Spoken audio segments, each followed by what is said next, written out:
I'm generally very excited about the entire course, but this particular lesson, I'm super excited because variation is something that I love. As a sociolinguist, we love to see variation, and we talk about variation, we research about variation. So this is a very special video that I'm going to be creating today.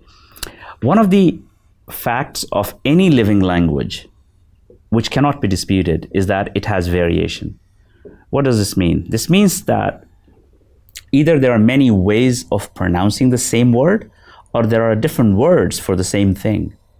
In this video, we will learn about how languages vary, or how language varies and what is the difference between language and dialect, with specific reference to Urdu, because this is something that is not clear to a lot of people. To understand variation in language, let's take an example from English. In English, the word water is pronounced very differently in countries such as UK, USA, and India. In the UK, it is pronounced as water, but in American pronunciation, and even in Canada, it is pronounced as water. But people in India pronounce it in a third way, which is neither the American way or the British way. They pronounce it as water. This means that the pronunciation of water shows variation. In linguistics, it is not called mistakes. I mean, just imagine if the British say that the whole of America and Canada are pronouncing the word water incorrectly. In language, the correctness is based on how people use language. Since Americans began to pronounce this word differently from the British, it has become correct in the American English. This means that there does not have to be one correct form, and this is very, very important. Sometimes we always look for one correct way, but we need to understand that there does not need to be one correct form. This idea of one correct form usually is based on the standard language. People tend to see any variation from the standard as a mistake. This is not right. We will look at the multiple ways of saying things as variation without necessarily looking down upon them or calling them incorrect. There are many factors that determine variation in language. For example, our language varies based on the addressee or the audience, the person I'm talking to. A good example is the pronoun for you in Urdu. In Urdu, there are 3 words for the pronoun you. It's also very interesting. So what is one word in English will be translated as 3 in Urdu. And these words are aap, tum, and tu. The same person may use any of these 3 forms or 3 words depending on his relationship with the person he's talking to or she's talking to. If the speaker wants to show respect to the addressee, they will use aap. If they would like to show closeness and intimacy, they will use tum and tu. Tu is the least respectful, but the most intimate. This is a very interesting fact of language, that what is least respectful is the most intimate. Remember, Daag Dehlvi sher, Ranj ki jab guftgu hone lagi, aap se tu hone lagi. Daag beautifully captures the nuances of these 3 words.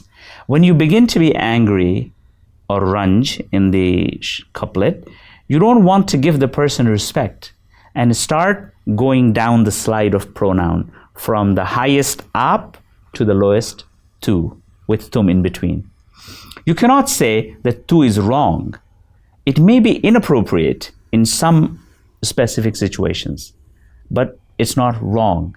In linguistics, this type of variation is called intra-speaker variation, meaning the same person using different words in different situations. In linguistics, this is captured by the statement, no individual speaker speaks the same all the time. But there is a second type of variation. This type of variation in language is called intergroup variation between 2 groups. This is captured by the statement that no 2 speakers of the same language speak exactly the same way.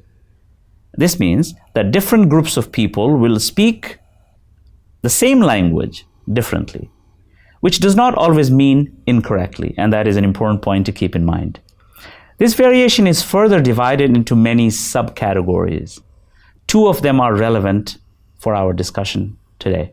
One is regional variation, and the second is social variation. Regional variation means that there are different ways to pronounce a word based on different regions. This also includes other types of variation, including those that affect grammar. This type of variation is known as regional dialect. The Urdu term for dialect is Boli.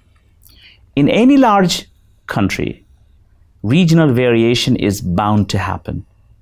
Urdu has always had a large geographical reach. Imagine Kolkata and Dhaka in the east to areas in Maharashtra and Gujarat in the west. Similarly, it also has presence in Kashmir in the north to Karnataka and even parts of Kerala in the south. Unfortunately, there has been a tendency to look at variation not as a wealth of language, but as mistakes. Some of the great Urdu writers were attacked for not speaking Urdu correctly because in their Urdu, they used some regional features. Let's take one example.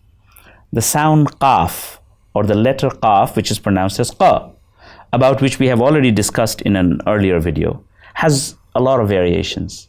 In Delhi and Lucknow, it is pronounced as qaf, but in the Dakhni dialect, which is a regional dialect because it is, the Dakhan is in the south. In the Dakhni dialect, it is pronounced as kha. So the word qima is pronounced as khima. Now the Dakhni dialect is not limited to the pronunciation of qa as kha. There are other features of the dialect as well. Let's look at this poetry from a Dakhni poet. मैं अच्छा या बुरा जैसा भी हूँ वैसा ही रहने दो. वाह. मैं अच्छा या बुरा जैसा भी हूँ वैसा ही रहने दो. मेरी शोहरत का खत छोटा है तो छोटा ही रहने दो. वाह. चने के झाड़ को नक को चढ़ाओ कर को तारीफ हाँ. जमीन पर जा भी हूँ आराम से बस वहीं रहने दो. वाह वाह. बड़ा शायर बना तो खामखा गर्दन अकड़ जाएंगी.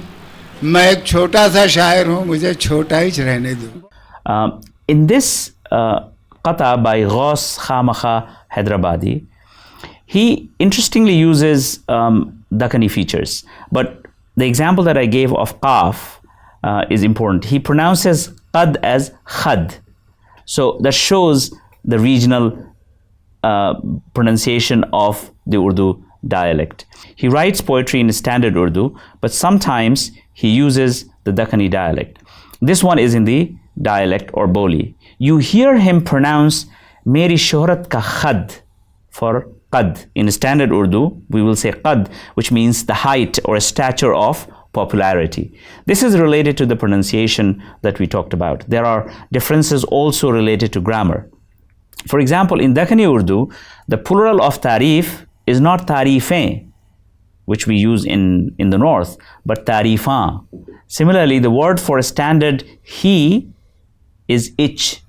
So those are three features that he uses in his poetry that are not used in standard Urdu, but only used in the Boli or the dialect that we call Dakhni Urdu. These variations are not new. They have been there for centuries. Nasiruddin Hashmi has an entire book on Dakhni Urdu. Here is a couplet of one of the great poets called Wajhi, Mullah Wajhi, who lived in the early 17th century. He says, Surahi pyale lehata mane, nadima te mashghul bata bane. In this sher, you see the plural of hath is hata and not hath, in which we use in other parts. And bat is bata. Another grammatical feature of Dakhni dialect of Urdu is that it does not use ne with past tense. In standard Urdu, we say, maine roti khai.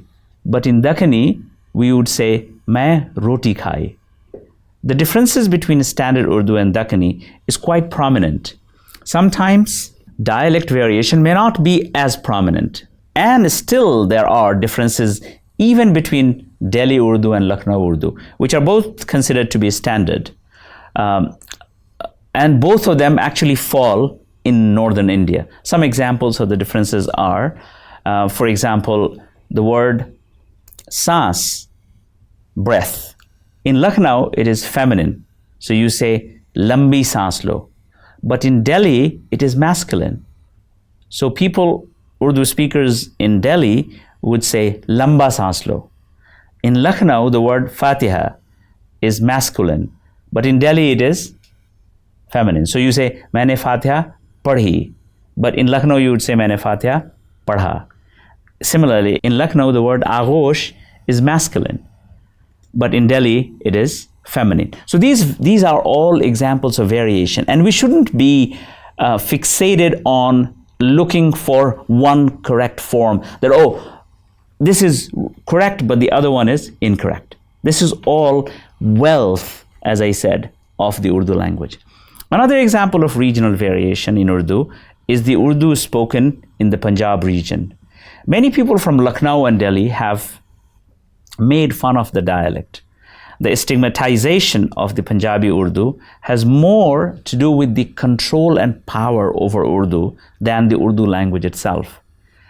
It is noted in many books that even Dr. Sir Muhammad Iqbal, whose poetry today is undoubtedly one of the finest poetry ever produced by any Urdu poet, was not spared. A point of attack against Iqbal was that he couldn't even pronounce his own name correctly or properly. As a Punjabi, he used to replace qaf with kaf, which happens even today, and would pronounce his own name as Iqbal. In addition to the variation in the pronunciation of qaf, there are many other linguistic features also that distinguish Urdu spoken in the Punjab from other regions. A major grammatical difference is in the use of the article ne, and actually I find it very fascinating. While in standard Urdu, as we mentioned earlier, the particle ne is used only with the past tense. In the Urdu spoken by the Punjabis, it has some new usage. For example, in standard Urdu, we will say, maine Urdu seekhi, or mujhe Urdu seekhni hai. But in Punjabi Urdu, they might say, maine Urdu seekhni hai. So you can see the difference between the syntax of the Punjabi Urdu and standard Urdu. Now, this form is no longer limited to spoken dialect. This interesting use of ne is not only in spoken dialect, but some poets have started to use it in their poetry as well. Here is a young poet from Pakistan, Tehzeeb Hafi, who is quite popular on social media. His poetry contains some examples of this. He says, तुम उसको मजबूर किए रखना बातें करते रहने पर इतनी देर में मैंने उसका लहजा चोरी कर लेना है. Now pay attention to मैंने उसका लहजा चोरी कर लेना है. In Delhi and Lucknow Urdu, we would probably say मुझे उसका लहजा चोरी कर लेना है. But again, this is a regional variation. Another dialectal variation in Urdu is based on social factor. So what we discussed earlier was based on region, north, south, east, west, and so on and so forth.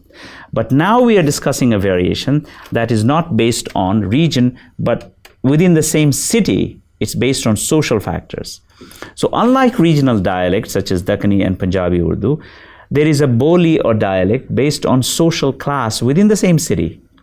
This means that we are not talking about two different geographical regions, but two different communities living within the same region.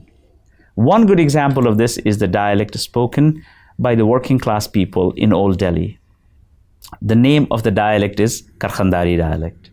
The word Karkhandari is derived from Karkhana, which means workshop, referring to basically people's occupation. So Karkhandari people are the people who were engaged in some occupations that are related to workshops.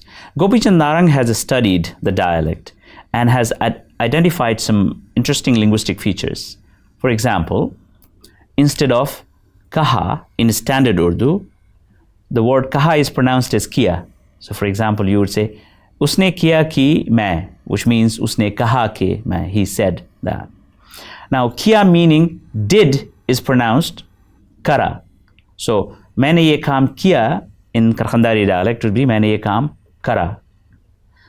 The progressive forms of the verb with ing in English is also pronounced differently. In standard Urdu, for example, you would say kya kar raha hai bhai, but in Karkhandari dialect you say kya kar riya hai bhai. So you know the difference here is raha and riya.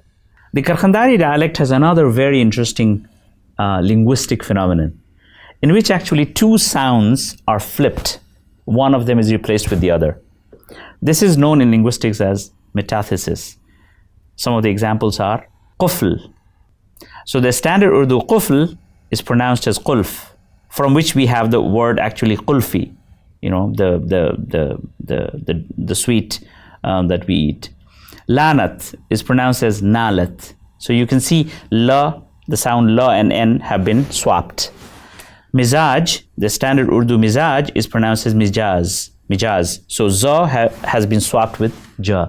Lutf, standard Urdu lutf is luft, and matlab is matbal. In all of these cases, what you see is that there are two sounds. One of them has been swapped with the other. The last one is common in other areas too, by the way. So even in the area that I come from, some people say matbal instead of matlab. The older forms of verbs, another feature of Karkhandari is that the older forms of verbs such as aayo, jaayo, khayo, found in the poetry of Mir and Ghalib, have actually disappeared from standard Urdu, but they are still found in Karkhandari dialect of Urdu.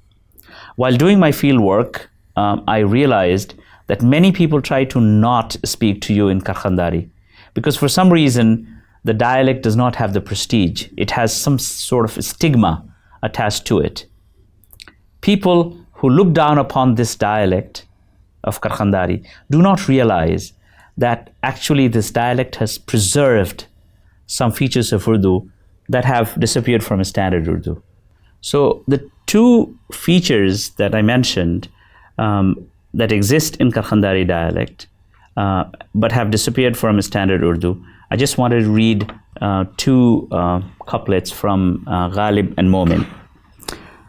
Momin says, "Ay qiyamat na aayo jab tak wo meri gor par na ho jaye. Ay qiyamat na aayo jab tak."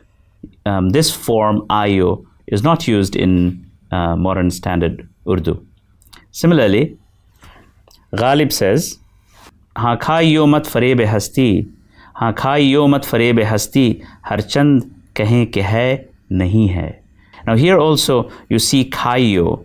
Now in modern standard Urdu, you would say khaiye. So I really see this as an important point that the features that have disappeared from standard Urdu still survive in Karkhandari dialect. And that's one reason for us not to look down upon regional variations, but actually we should treasure this as the wealth of the Urdu language. Time to wrap up. In conclusion, in this video, we have discussed variation in Urdu and we have paid really close attention to regional variation known as regional dialect or Boli. We have learned some features of Dakhni and Punjabi Urdu. We have also discussed a social dialect of Urdu known as Karkhandari, spoken in Old Delhi. We have also showed in this video that variation is wealth of language and should not be looked down upon. In fact, some of the features used in dialects are older forms which have disappeared from standard Urdu, and they only survive in dialects. If anything, we should be really thankful to those who speak these different dialects for preserving the features that have actually disappeared from standard Urdu.